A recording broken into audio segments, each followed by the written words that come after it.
Remove the packaging and assembly parts covering the bike's frame.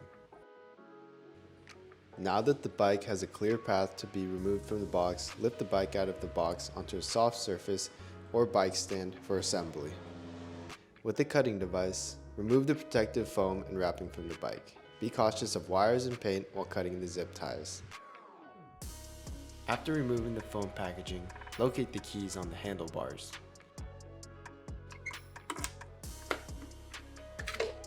Connect the output plug of the charger into the charging jack of the battery.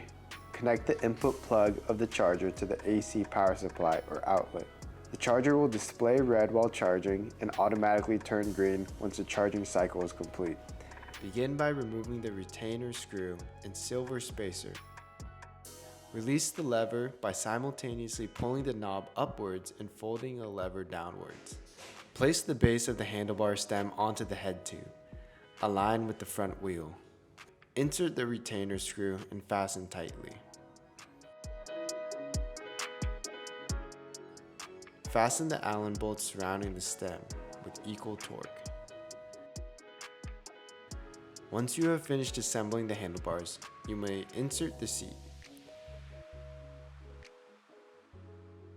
Next, we will assemble the front wheel. Carefully roll the bike onto its back side. Start by removing the fork and brake pad protectors.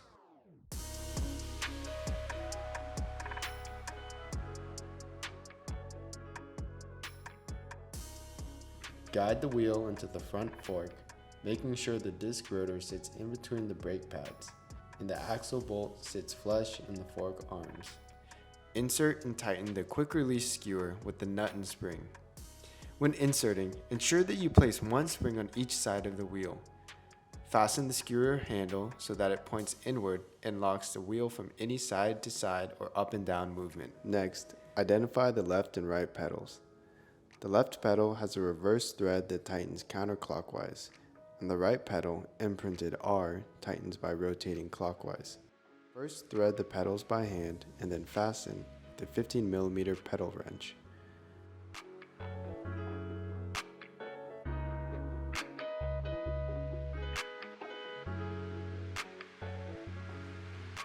Now we're going to return the bike to the upright position to attach the fender and headlight.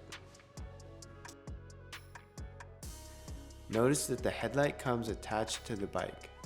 The headlight and fender share the same mounting point. To attach a fender, you must temporarily remove the headlight. Make sure to set the fender as high and out of the way of the tire as possible.